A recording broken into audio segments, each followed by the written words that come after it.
हरिओम। आप सभी को बैसाखी पूर्णिमा की ढेर सारी शुभकामनाएं। आज सुनेंगे बैसाख पूर्णिमा की व्रत कथा।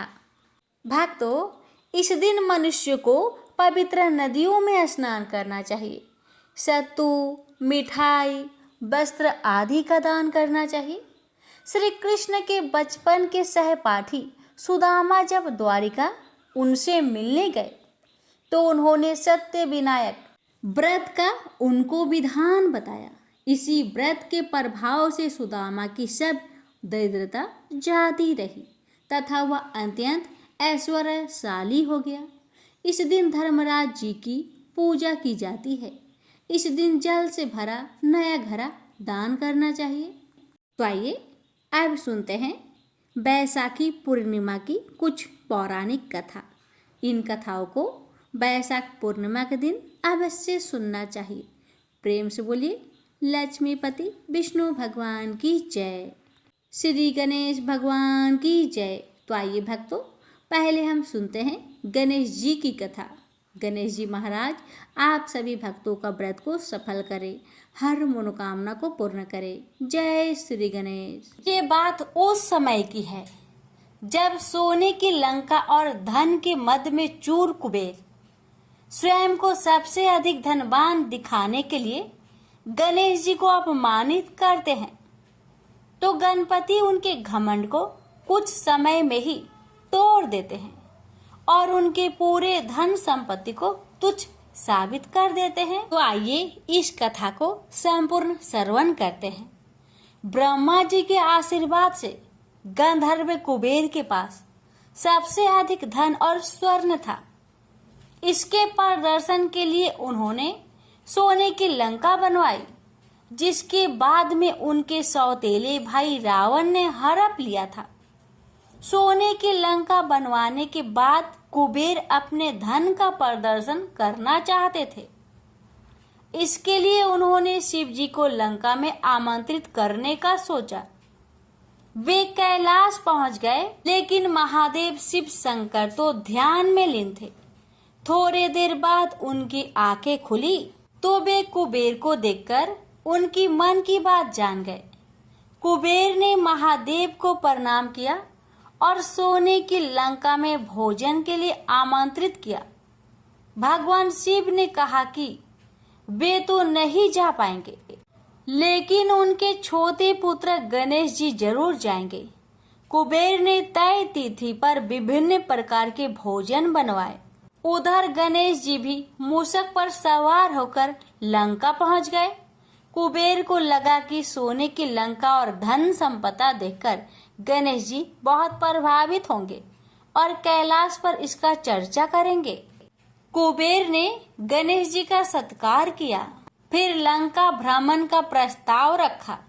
तो गणेश जी ने कहा कि वे तो यहाँ भोजन के निमंत्रण पर आए हैं, न कि लंका भ्रमण के लिए। उन्होंने कुबेर से कहा कि आप भोजन का प्रबंध करें। कुबेर ने तुरंत भोजन लगवाया और गणेश जी आसन पर विराजमान हो गए। गणेश जी को भोजन अति प्रिय है। वे जब तक माता पार्वती के हाथों एक निवाला नहीं खाते, तब तक उनका पेट नहीं भरता। कुबेर ने गणेश जी के समक्ष 56 प्रकार के व्यंजन परोसे। गणेश जी पल भर में सारा भोजन चट कर गए। कुबेर ने अपनी सभी रसोइयों को खाना बनाने और खिलाने पर लगा दिया। एक और खाना आता और पल भर में गणेश जी सारा खाना खा जाते। देखते ही देखते थोड़े समय में गणेश जी कुबेर के महल का सारा भोजन और अन्न खा गए। कुछ कथाओं में तो ये भी बताया गया है कि गणेश जी इतने भूखे थे कि वे कुबेर के स्वर्ण भंडार को भी खा गए। अंत में कुबेर हाथ जोड़कर गणपति के सामने खड़े हो गए और बोले कि अब उनके पास खिलाने के लिए कुछ भी शेष नहीं है। इस पर गणेश जी ने कहा कि इतना धन किस काम का, अब आप उनको भोजन ही ना करा सके। इस बात को सुनकर कुबेर बहुत लज्जित हो गए। यह सारा दृश्य देखकर त्रिदेव मुस्कुराने लगे और गणेश जी कैलाश लौट आए। इस तरह से गणेश जी ने कुबेर के घमंड को चूर कर दिया। तो प्रेम से बोलिए गणेश महाराज की जय हो। धर्मराज भगवान की कहानी। एक ब्राह्मणी मरकर भगवान के घर गई। वहां जाकर बोली, मुझे धर्मराज जी के मंदिर का रास्ता बता दो। स्वर्ग से एक दूत आया और बोला, ब्राह्मणी आपको क्या चाहिए? वो बोली, मुझे धर्मराज मंदिर का रास्ता बता दो। आगे आगे दूत और पीछे पीछे ब्राह्मणी मंदिर तक गई। ब्राह्मणी बहुत धार्मिक महिला थी। उसने बहुत दान पुण्य कर रखा था।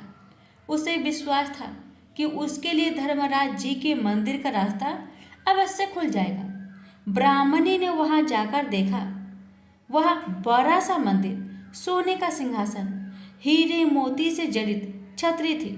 धर्मराज जी न्याय सभा में बैठे साक्षात इंद्र के समान शोभा पा रहे थे। यमराज जी सबको कर्मानुसार दंड दे रहे थे। ब्राह्मणी ने जाकर प्रणाम किया और बोली, मुझे बैकुंठ जाना है। धर्मराज जी ने चित्रगुप्त से कहा, लेखा जोखा सुनाओ। चित्रगुप्त ने लेखा सुनाया। सुनकर धर्मराज जी ने कहा, तुमने सब धर्म किए पर धर्मराज जी की कहानी नहीं सुनी, बैकुंठ में कैसे जाएगी? बुढ़िया बोली, धर्मराज जी की कहानी का क्या नियम है? धर्मराज जी बोले, कोई 1 साल, कोई 6 महीने, कोई 7 दिन ही सुने, पर धर्मराज जी की कहानी अवश्य सुने, फिर उसका उद्यापन कर दे। उद्यापन में काठी, छतरी, चप्पल, बाल्टी, रस्सी, टोकरी, टॉर्च, साड़ी, ब्लाउज का बेस, लोटे में शक्कर भरकर, 5 बर्तन, 6 मोती, 6 मूंगा, यमराज जी की लोहे की मूर्ति, धर्मराज जी की सोने की मूर्ति, चांदी का चांद, सोने का सूरज, चांदी की साठिया ब्राह्मण को दान करें।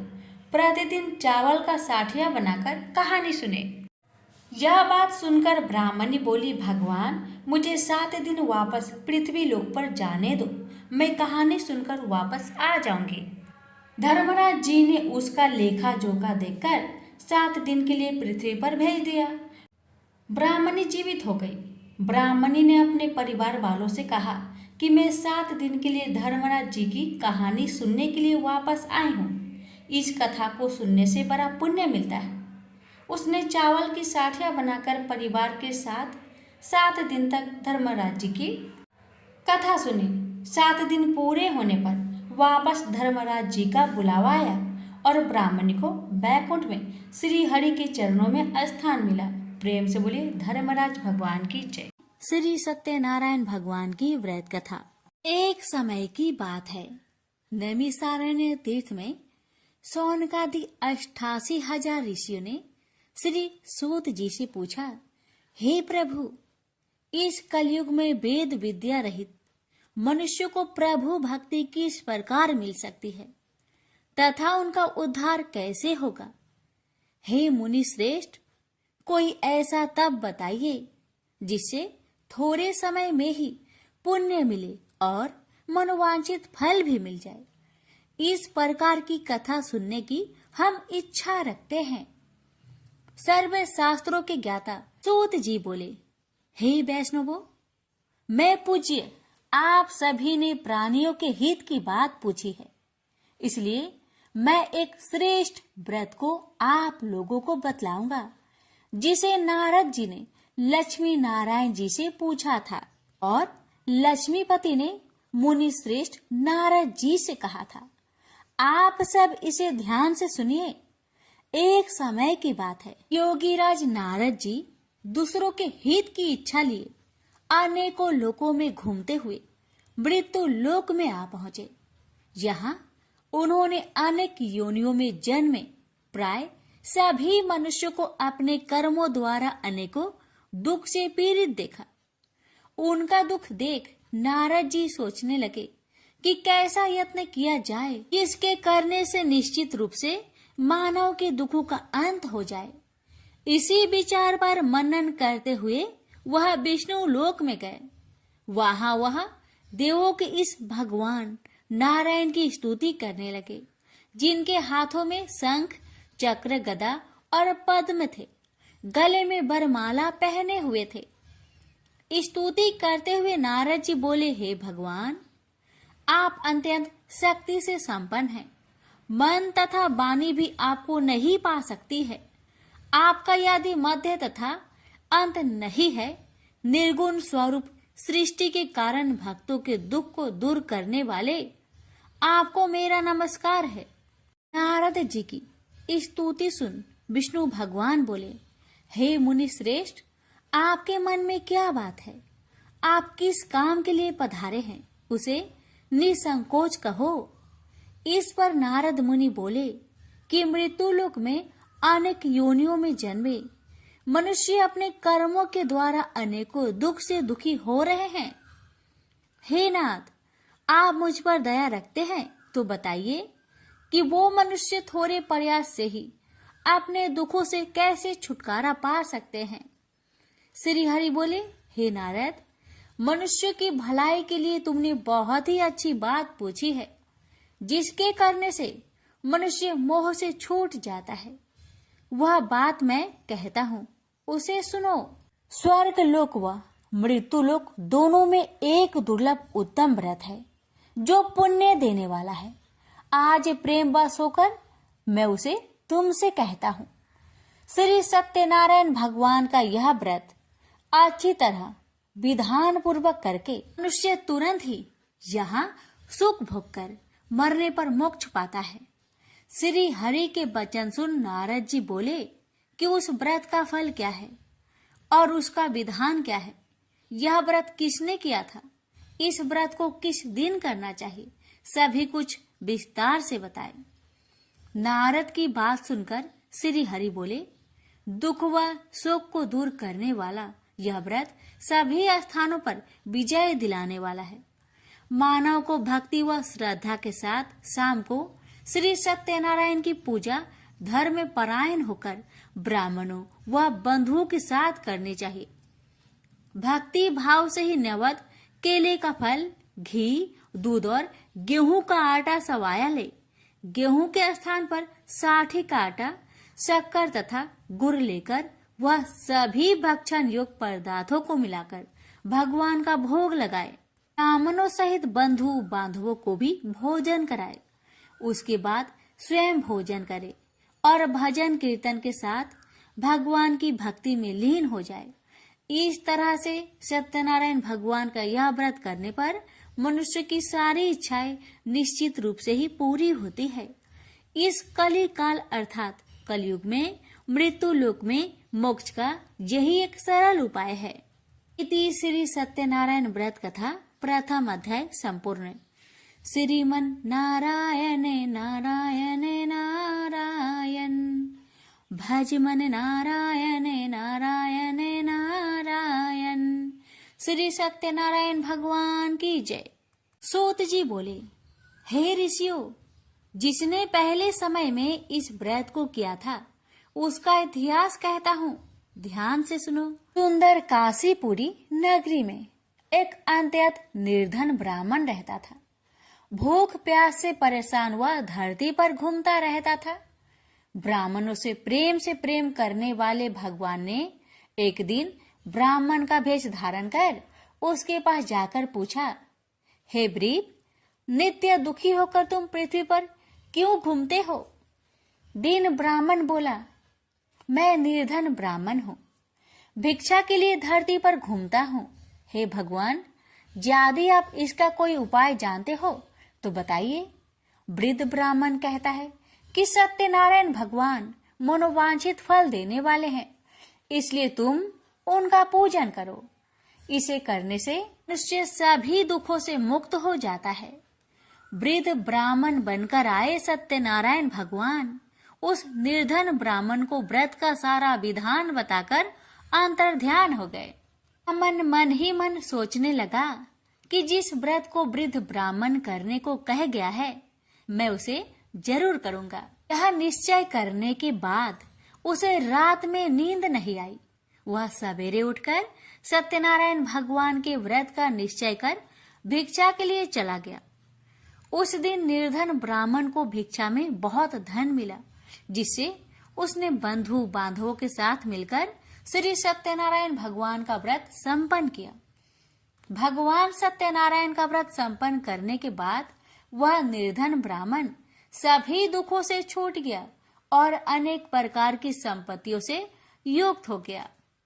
उसी समय से यह ब्राह्मण हर माह इस व्रत को करने लगा। इस तरह से सत्यनारायण भगवान के व्रत को जो भी मनुष्य करेगा वह सभी प्रकार के पापों से छूटकर मोक्ष को प्राप्त होगा।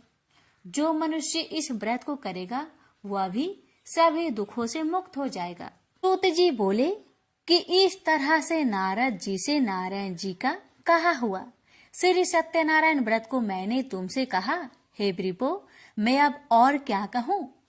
ऋषि बोले, हे मुनिवर, संसार में उस व्रीप से सुनकर और किस किस ने इस व्रत को किया, हम सब इस बात को सुनना चाहते हैं। इसके लिए हमारे मन में श्रद्धा का भाव है। सूत जी बोले, हे मुनियों, जिसने इस व्रत को किया है वह सब सुनो। एक समय वही व्रीप धन व ऐश्वर्य के अनुसार अपने बंधु बांधवों के साथ इस व्रत को करने को तैयार हुआ। उसी समय एक लकड़ी बेचने वाला बूढ़ा आदमी आया और लकड़ियां बाहर रखकर अंदर ब्राह्मण के घर में गया। प्यास से दुखी वह लकड़हारा उनको व्रत करते देख व्रीप को नमस्कार कर पूछने लगा कि आप यह क्या कर रहे हैं तथा इसे करने से क्या फल मिलेगा, कृपया मुझे भी बताइए। ब्राह्मण ने कहा कि सब मनोकामनाओं को पूरा करने वाला यह सत्यनारायण भगवान का व्रत है। इनकी कृपा से ही मेरे घर में धन्य धान्य आदि की वृद्धि हुई है। व्रीप से सत्यनारायण व्रत के कथा के बारे में जानकर लकड़हारा बहुत प्रसन्न हुआ। चरणामृत लेकर वह प्रसाद खाने के बाद वह अपने घर गया। लकड़हारे ने अपने मन में संकल्प किया कि आज लकड़ी बेचने से जो धन मिलेगा उसी से श्री सत्यनारायण भगवान का उत्तम व्रत करूंगा। मन में इस विचार को ले बूढ़ा आदमी सिर पर लकड़ियां रख उस नगर में बेचने गया जहां धनी लोग ज्यादा रहते थे। उस नगर में उसे अपनी लकड़ियों का दाम पहले से 4 गुना अधिक मिलता है। बूढ़ा प्रसन्नता के साथ दाम लेकर केले, शक्कर, घी, दूध, दही और गेहूं का आटा ले और सत्यनारायण भगवान की व्रत की अन्य सामग्रियां लेकर अपने घर गया। वहां उसने अपने बंधु बांधवों को बुलाकर विधि विधान से सत्यनारायण भगवान का पूजन और व्रत किया। इस व्रत के प्रभाव से वह बूढ़ा लकड़हारा धन पुत्र आदि से युक्त होकर संसार के समस्त सुख भोग अंत काल में बैकुंठ धाम को चला गया। इति श्री सत्यनारायण व्रत कथा 2 अध्याय संपूर्ण। श्रीमन नारायण नारायण नारायण भज मन नारायण नारायण नारायण। श्री सत्यनारायण भगवान की जय। सूत जी बोले, हे श्रेष्ठ मुनियों, अब आगे की कथा कहता हूँ। पहले समय में उल्कामुख नाम का एक बुद्धिमान राजा था। वह सत्य वक्ता और जितेंद्रिय था। प्रतिदिन देव स्थानों पर जाता और निर्धनों को धन देकर उनके कष्ट दूर करता था। उसकी पत्नी कमल के समान मुख वाली तथा सती साध्वी थी। भद्रशिला नदी के तट पर उन दोनों ने श्री सत्यनारायण भगवान का व्रत किया। उसी समय साधु नाम का एक वैश्य आया। उसके पास व्यापार करने के लिए बहुत सा धन भी था। राजा को व्रत करते देखकर वह विनय के साथ पूछने लगा, हे राजन, भक्ति भाव से पूर्ण होकर आप यह क्या कर रहे हैं? मैं सुनने की इच्छा रखता हूँ, तो आप मुझे बताए। राजा बोले, हे साधु, अपने बंधु बांधवों के साथ पुत्र आदि की प्राप्ति के लिए एक महाशक्तिमान श्री सत्यनारायण भगवान का व्रत व पूजन कर रहा हूँ। राजा के वचन सुन साधु आदर से बोला, हे राजन, मुझे इस व्रत का सारा विधान कहिए। आपके कथा अनुसार मैं भी इस व्रत को करूंगा। मेरी भी संतान नहीं है। और इस व्रत को करने से निश्चित रूप से मुझे संतान की प्राप्ति होगी। राजा से व्रत का सारा विधान सुनकर व्यापार से निवृत्त हो वह अपने घर गया। साधु वैश्या ने अपनी पत्नी को संतान देने वाले इस व्रत का वर्णन कह सुनाया और कहा कि जब मेरी संतान होगी तब मैं इस व्रत को करूंगा। साधु ने इस तरह के वचन अपनी पत्नी लीलावती से कहे। एक दिन लीलावती पति के साथ आनंदित हो सांसारिक धर्म में प्रवृत्त होकर सत्यनारायण भगवान की कृपा से गर्भवती हो गई। 10वें महीने में उसके गर्भ से एक सुंदर कन्या ने जन्म लिया। दिनों दिन वह ऐसे बढ़ने लगी जैसे कि शुक्ला पक्ष का चंद्रमा बढ़ता है। माता पिता ने अपनी कन्या का नाम कलावती रखा। एक दिन लीलावती ने मीठे शब्दों में अपने पति को याद दिलाया कि आपने सत्यनारायण भगवान के जिस व्रत को करने का संकल्प किया था उसे करने का समय आ गया है, आप इस व्रत को करिए। साधु बोला कि हे प्रिय, इस व्रत को मैं उसके विवाह पर करूंगा। इस प्रकार अपनी पत्नी को अवशासन देकर वह नगर को चला गया। कलावती पिता के घर में रह वृद्धि को प्राप्त हो गई। साधु ने एक बार नगर में अपनी कन्या को सखियों के साथ देखा तो तुरंत ही दूत को बुलवाया और कहा कि मेरी कन्या की योग वर देखकर आओ। साधु की बात सुनकर दूत कंचन नगर में पहुंचा और वहां देखभाल कर लड़की के सुयोग बनिक पुत्र को ले आया। सुयोग लड़के को देख साधु ने बंधु बांधवों को बुलाकर अपनी पुत्री का विवाह कर दिया। लेकिन दुर्भाग्य की बात ये कि साधु ने अभी भी श्री सत्यनारायण भगवान का व्रत नहीं किया। इस पर श्री भगवान क्रोधित हो गए और श्राप दिया कि साधु को अत्यधिक दुख मिले। अपने कार्य में कुशल साधु बनिया जमाई को लेकर समुद्र के पास स्थित होकर रत्नासारपुर नगर में गया। वहां जाकर दामाद ससुर दोनों मिलकर चंद्रकेतु राजा के नगर में व्यापार करने लगे। एक दिन भगवान सत्यनारायण की माया से एक चोर राजा का धन चुराकर भाग रहा था। उसने राजा के सिपाहियों को अपना पीछा करते देख चुराया हुआ धन वहां रख दिया जहां साधु अपने जामाई के साथ ठहरा हुआ था। राजा के सिपाहियों ने साधु वैश्या के पास राजा का धन पड़ा देखा तो वह ससुर जामाई दोनों को बांधकर प्रसन्नता से राजा के पास ले गए और कहा कि उन दोनों चोरों को हम पकड़ लाए हैं, आप आगे की कार्रवाई की आज्ञा दे। राजा की आज्ञा से उन दोनों को कठिन कारावास में डाल दिया गया और उनका सारा धन भी उनसे छीन लिया गया। श्री सत्यनारायण भगवान के श्राप से साधु की पत्नी भी बहुत दुखी हुई। घर में जो धन रखा था उसे चोर चुरा ले गए। शारीरिक तथा मानसिक पीड़ा व भूख प्यास से अति दुखी हो अन्न की चिंता में कालावती के ब्राह्मण के घर गई। वहां उसने श्री सत्यनारायण भगवान का व्रत होते देखा। फिर कथा भी सुनी। वह प्रसाद ग्रहण कर वह रात को घर वापस आई। माता ने कलावती से पूछा कि हे पुत्री, अब तक तुम कहाँ थी, तेरे मन में क्या है?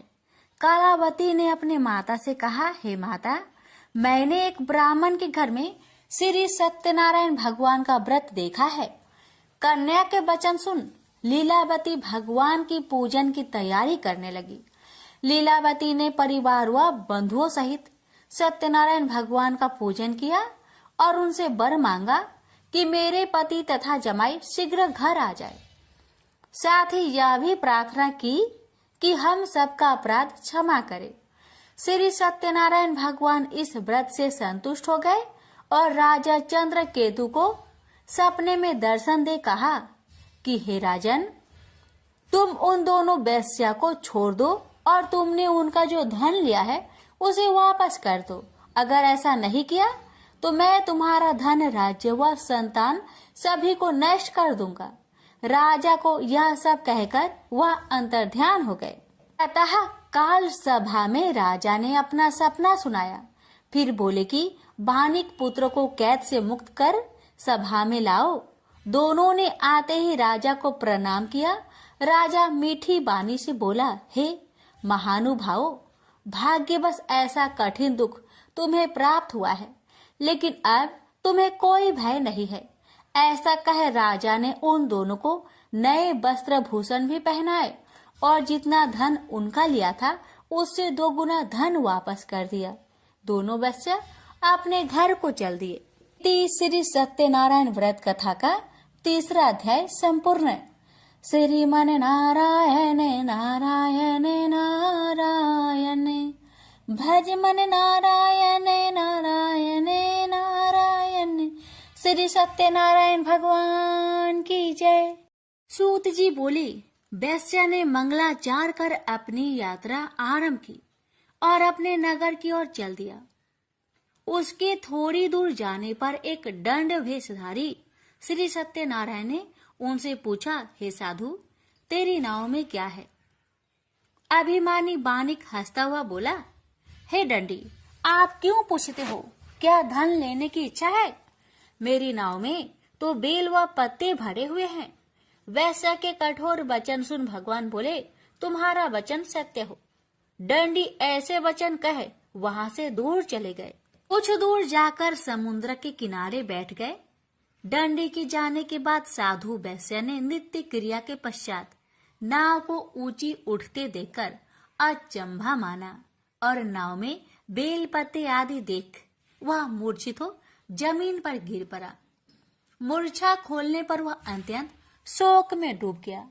तब उसका दामाद बोला कि आप शोक ना मनाए, यह दंडी का श्राप है, इसलिए हमें उनकी शरण में जाना चाहिए, तभी हमारी मनोकामना पूरी होगी।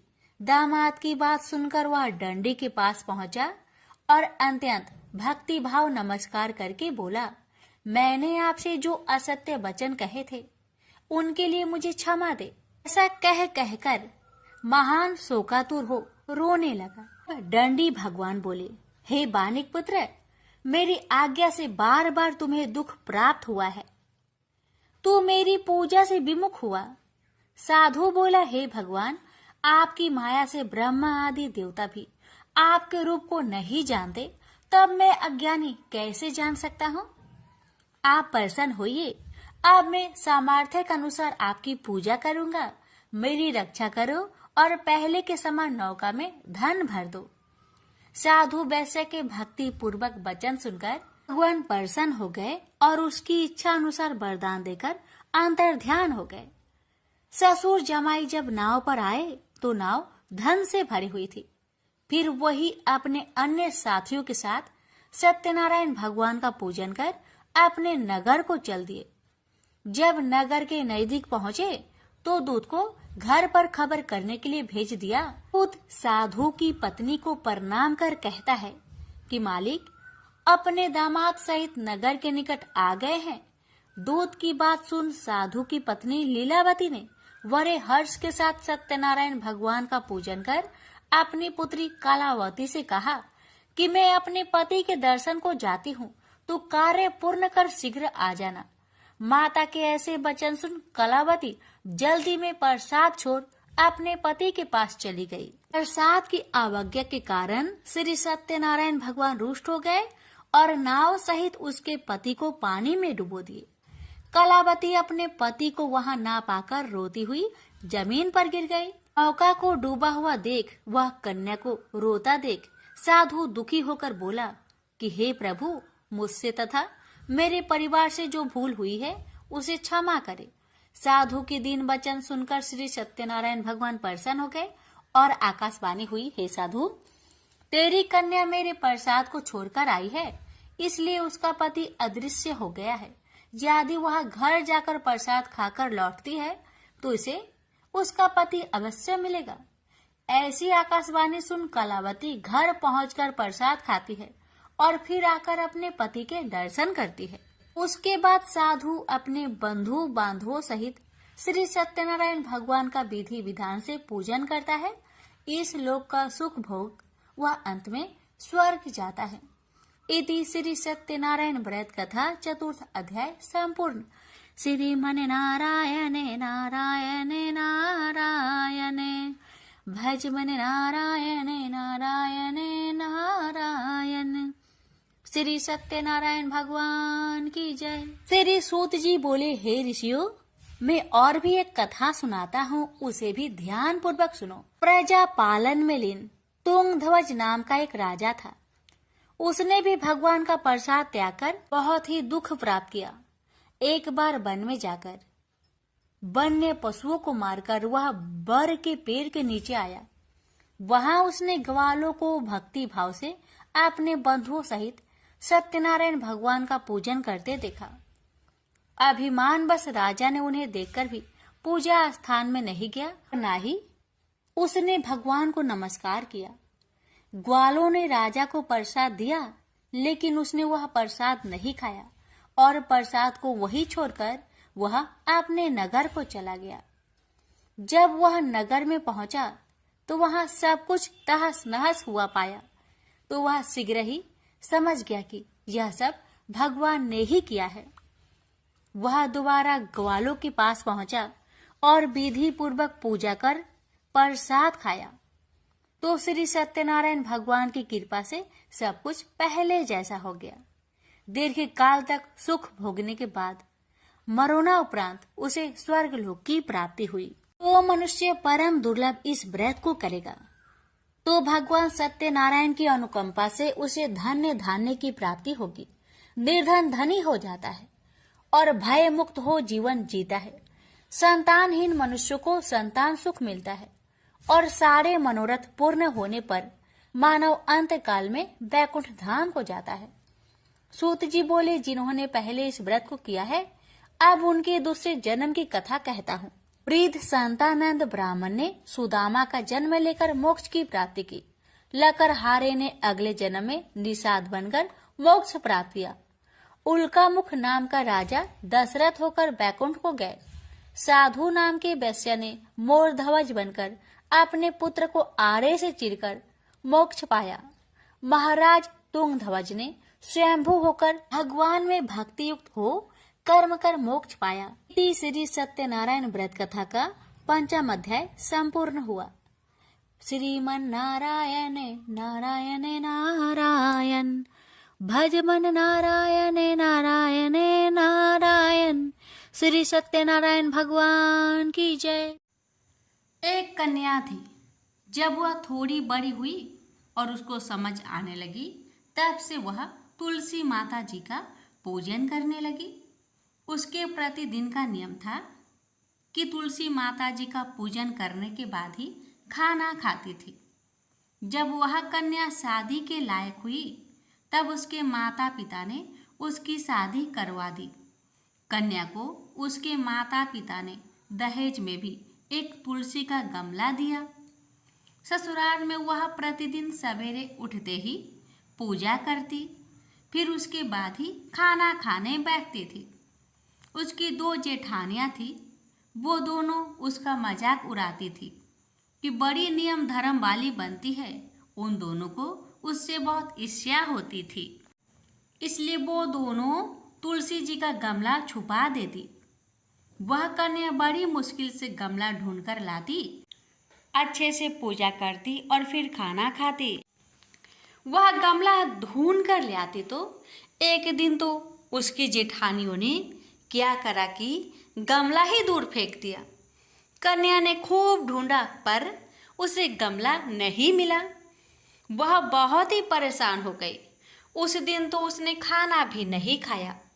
उसका नियम जो था, उस कन्या की सच्ची भक्ति देखकर तुलसी माता उससे बहुत प्रसन्न हो गई और उसके कमरे में तुलसी माता का गमला प्रकट हो गया। अगले दिन सुबह जब वह उठी तो क्या देखती है कि उसके खाट के चारों कोनों पर तुलसी माता का गमला आ गया है।